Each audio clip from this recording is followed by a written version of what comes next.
C'est un paysage magnifique, isolé, qui abrite des centaines d'espèces de plantes et d'animaux inhabituels au Canada. Ce sont les dunes de sable de Suffield, dans le sud-est de l'Alberta. Incultivable, ce désert habité compte parmi les dernières zones vierges des prairies. Mais avec le réchauffement climatique, les pluies augmentent en zone tempérée. Comme les bisons ne sont plus là pour arracher l'herbe et que les feux des prairies ont depuis longtemps été éliminés par l'être humain, plus rien aujourd'hui n'empêche les plantes de recouvrir ce désert millénaire. Darren Bender étudie cet écosystème depuis plus d'une décennie. Les dunes de sable sont probablement très sensibles au changement climatique. C'est ce que l'on essaie d'étudier. Cet équilibre fragile entre les vents, l'érosion des sols sablonneux et la végétation qui y pousse.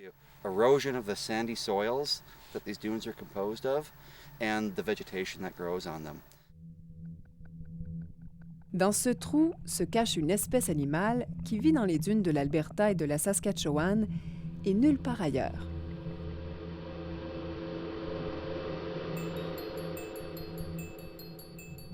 La nuit venue, Darren Bender et son équipe se lancent à sa recherche.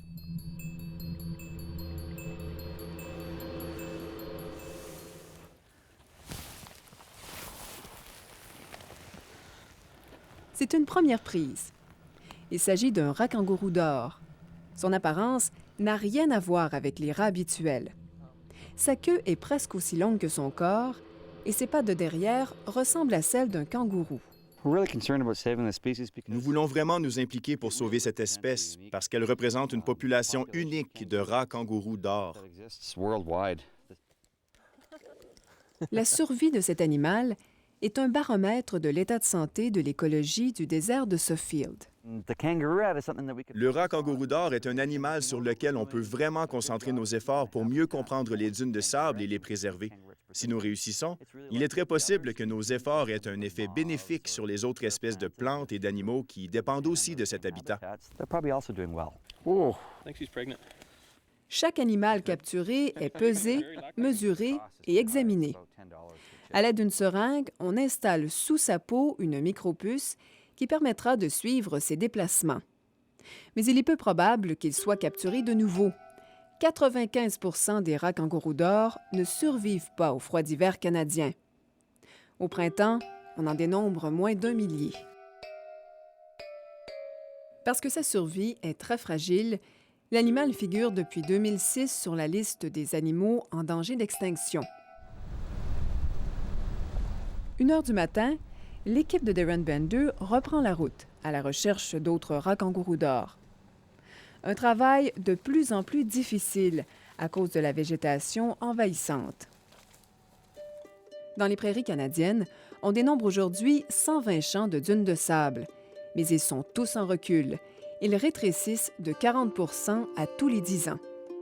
Et ça s'accélère, comme le montrent ces 2 photos prises au printemps 2008 à moins de 2 mois d'intervalle. Une courte période, et pourtant une grande partie de la dune a été recouverte par la végétation. Ces dunes existent depuis des milliers d'années et pour la première fois, elles pourraient bien disparaître. Darren Bender compte continuer de poursuivre les rats kangourous d'or pour mesurer l'état de leur population et trouver un moyen d'assurer leur survie. Mais le temps presse. Au lever du soleil, il ne reste que quelques traces dans le sable qui témoignent du passage nocturne des rats kangourous. Sans une intervention rapide pour protéger ces déserts des assauts combinés du climat et du développement agricole et industriel, les chercheurs savent que les jours du petit rongeur de Suffield sont comptés.